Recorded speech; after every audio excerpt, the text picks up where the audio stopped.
Hi there guys, it's Ebird Online and I'm here with the second part of my review from this week from 90 Day Fiance. It's season 7 episode 10, Do You Really Love Me? And today I'm going to be talking about Anna and Marsul and Blake and Jasmine.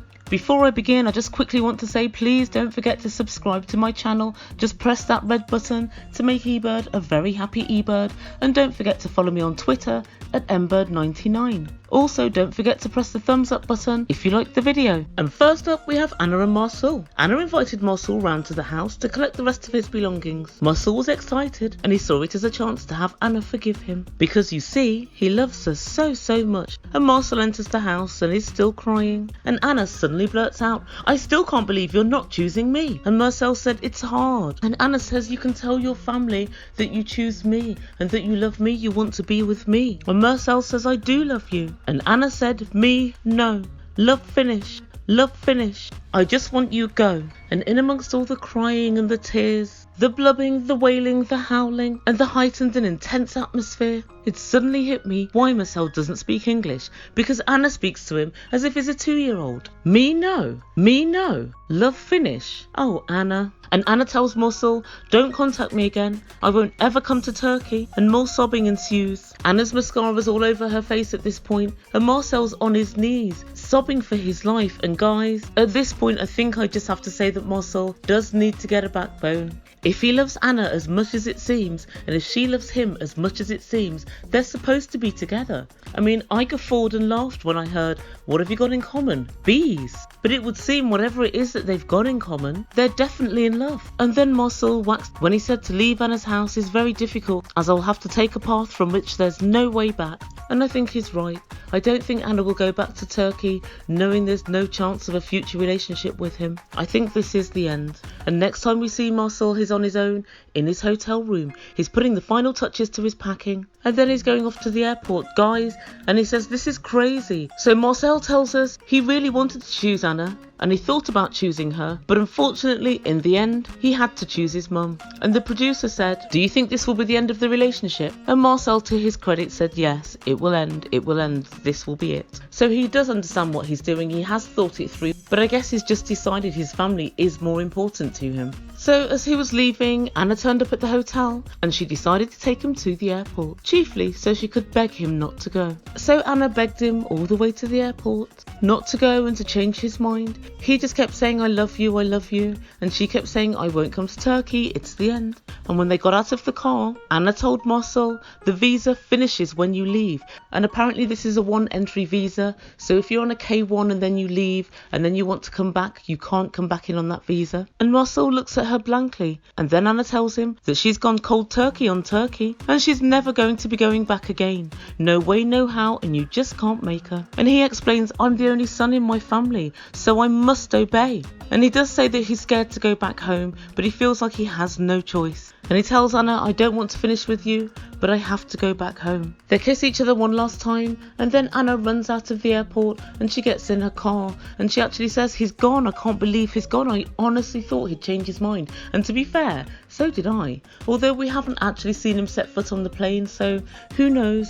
I guess you can change your mind right up until the time that you actually get on the plane. So I guess ostensibly, he's still in the United States. So let's see what happens next week. Guys, what do you think? Is this the best love story from this season? Do you think that Marcel needs to grow a backbone? Or do you think that Marcel thinks Anna will keep visiting him in Turkey and that he'll be able to conduct some sort of secret relationship down the line? Please let me know in comments below. And next up, we have Blake and Jasmine. So as we heard last week, Blake has a big show happening this week and the whole gang are going.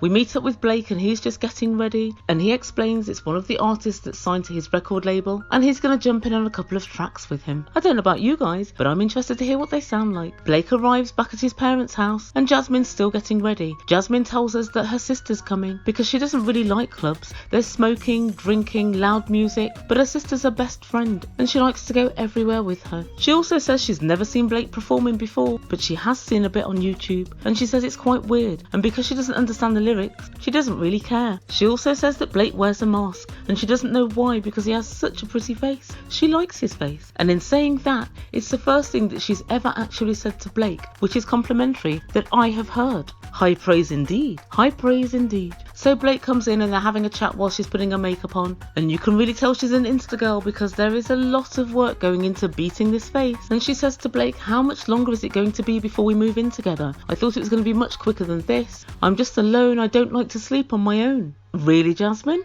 Because the last we heard from you, you wanted to go to sleep. Some alone sleep. So does that mean the alone sleep is now off the menu? Let us know. And seriously, you guys, Jasmine takes ages putting on her makeup, and Blake starts to say, come on, we're going to be late, we're going to be late. Yeah, I'm like nearly ready. It won't take long. And she's in no particular hurry. She's just popping her eyebrows. And finally, Blake manages to drag her out into the taxi. And as they're on the way to the gig, they start playing and messing around. And it just reminds me how childish Blake is sometimes. He was trying to touch her face, knowing she'd just done her makeup perfectly. She was moving back and trying to dodge out the way. Then she was like, don't stop. And he was like, what's the big deal? And then he tried to bite her hand. Yeah, he's just like a big... On the way in the taxi, Rita calls. Where are you guys? Where are you? You're late. You're going to miss the show. And when Blake puts the phone down, he's like, oh, Jasmine, I can't believe it. I'm like the vice president of Sapara Records. Everybody else is there and I'm going to be late. Okay, so he's the VP, he's the producer, he's artist liaison, he's bandana purchaser, and more than likely floor sweeper. Guys, I have a feeling this record label ain't ish. And when they finally get to the club and rush in through the side door, Rita's waiting for them. Oh my god, you guys are finally here. Oh my god, you almost missed your own show. Rita, he didn't almost miss his own show, he is the show. So if he's not there, there isn't a show. Also, he wouldn't be the first musician to be a few minutes late. And then Rita tells producers, oh my god. And then they say, who was it? Who made you late? So Jasmine says, it was me. You're never normally late. I can't believe it. You're just never ever late. I can't remember a time when you've been late. So if it's so out of character, why are you not making such a big fuss? And then Rita tells producers, Blake's always so punctual. He's never ever late. And now suddenly he can't seem to get here on time. Running late is just not like him. And I'm literally at this point in time doubling down on my visceral dislike of Rita. That one is bloody trouble. Back to Jasmine inside the club, and she's sitting on a table with her sister. And she tells us she hates clubs. They're smoky, crowded, and they stink of alcohol and sweaty people. Jasmine, they're Blake's friends. Don't be nasty now. And what about the music policy? Well, it would seem that Jasmine doesn't like crap music. Oh, I mean rap music. Thanks for the joke, Dad. Are you finally satisfied now it's in? I apologise to my subscribers for that. That's Daddy Bailey's humour at its finest. So Blake and his merry band take to the stage. And they shout, hey, come on. No, I won't. I really won't. It was a completely static crowd with about 6 people jumping up and down at the front. You couldn't hear what they were rapping. The sound was terrible. And honestly, it seemed like a load of kids doing a sixth form project. And halfway through the gig, Rita went and sat next to Jasmine and her sister. And you could tell that she was just pointing out the fact that they weren't going to dance and making her presence felt. So I couldn't help but notice that Rita was wearing a t-shirt advertising Sapara Records, which is a record label that her boyfriend Everett is signed to. Guys, you heard it here first. I told you last week, Rita is a fan of Everett, not a girlfriend. And Rita's there so she can say, yeah, my boyfriend's a rapper. He's going to be famous. And Rita runs outside in said t-shirt and grabs the guys when they came off stage and said, great show, oh my god, the crowd were really feeling it. Rita, no they weren't. About 6 people were jumping up and down and everybody else was completely static. It wasn't exactly full, it wasn't exactly big. It's not what I call feeling it. And then Rita starts on Jasmine. So all of this is happening. Your boyfriend's just been on stage, they've just had a show, you need to get all your snaps out, you need to get the whole show on the gram. You've got a lot to do. What are you doing?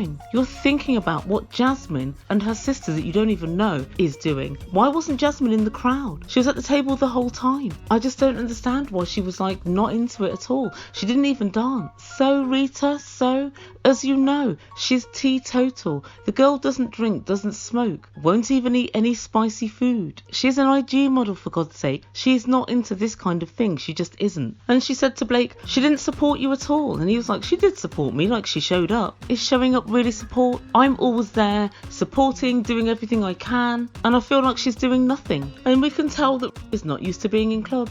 And if she is, it's going to be in the kind of club where drinks are £40 a drink and she's in Dubai with guys called Ahmed and Hussein. They're the kind of clubs that Jasmine and her sister go to. They do not go to clubs in West Hollywood. And Rita said, I think that she's in LA just to be here with her sister. I want her to be here for the right reasons, but I don't think she is. And Blake said he's thinking about Rita's concerns and he is upset that she didn't dance more. Blake, she is teetotal and anybody would need to be sufficiently drunk to dance to that stuff. So next time we see Blake, he's on his way to the studio and he says he's disappointed that Jasmine didn't try more with his friends. And so at the studio, he explains that he's producing a new track. And when he walks in, Joey and Everett are already there and they're like, hey man. And Joey's like, where's Jasmine? Did she not want to come? And Blake's like, no. And Joey said, has she been to the studio before? And Blake said, no, she hasn't. I don't think she has. And she goes, really? She has to like it. I mean, she's going to love it. Joey is Joey Soprata. So the head of so-called Soprata Records. He calls it a studio. I'm looking at the screen and it doesn't seem like any studio I've ever been in. Although admittedly I've only been in a couple of studios,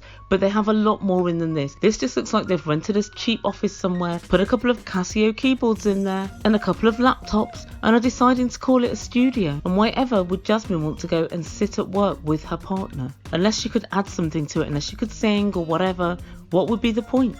And then Joey says, as Blake's friend, Joey, surely you're his boss. Surely you sort out his salary, his sick pay, his holiday pay, his medical insurance. That doesn't make you a friend.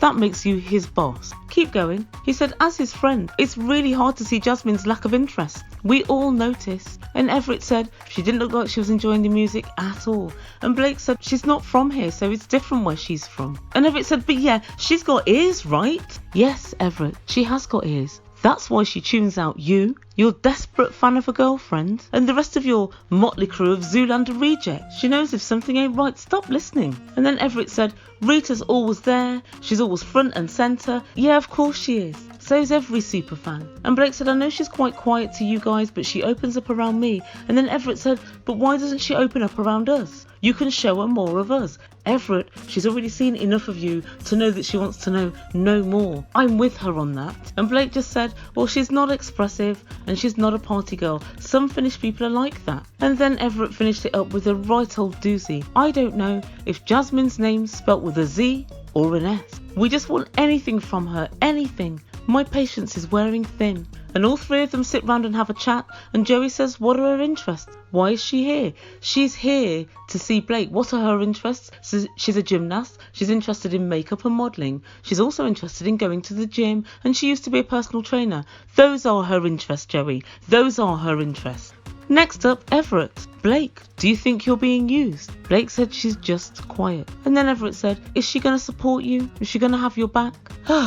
Everett. And then Joey said Blake has 90 days to notice her lack of interest in what he's doing and his career. So guys, this is the storyline that's really got my goat this episode. Everybody is on Jasmine. Fair enough, Jasmine has her faults. She is quite quiet. She doesn't seem to make a massive amount of effort.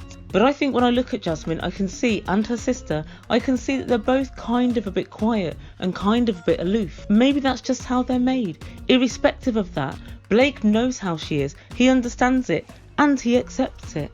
Don't get me wrong, I know that Blake is so superficial, he just likes the way Jasmine looks, and she could pretty much poke him in both eyes and I think he wouldn't say anything. As for Rita, Rita's a hater. I think that Rita just doesn't like her because she's aloof, she's not bothered by this whole music industry thing, and to Rita, that's life. To Rita, that's oxygen, and she really can't get over the fact that Jasmine's not that concerned. I understand why Jasmine's not that concerned, because really it's like a load of kids playing. They're not that good. They're not going to get famous anytime soon. And as for Joey Soprata and Everett, where do you get off sitting there saying she has to support you? Isn't she interested in coming to sit and watch you and fawn over you whilst you're at the studio like a pathetic fan? Is that what you do, guys, to make yourselves feel good? You get girls that act like you're fans. The only reason you guys are interested in either getting Blake away from Jasmine or making Jasmine compliant and fall in with your little fawning group is because you don't want to upset the apple cart. You know very well, Joey is obviously the money, but not much of it by the looks of it.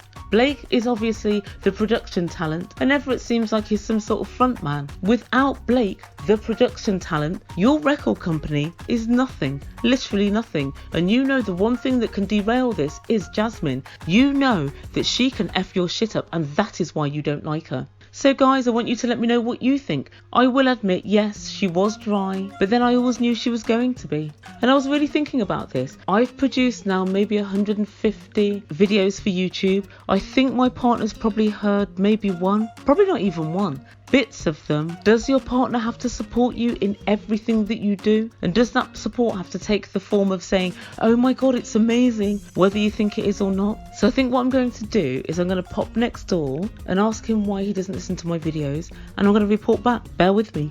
So guys, we have a little bit of subterfuge. He started out by saying it's because I don't watch the shows, which he doesn't. Our viewing tastes are significantly at variance. However, I said if I started to review a show that you watch, would you then listen to my videos? And he said, well, maybe. Maybe it's not quite good enough. Would you listen to it or wouldn't you? I might listen to one or two. It would depend. It would depend if I had the time. And there we have it. I guess I'd never really thought about it until now.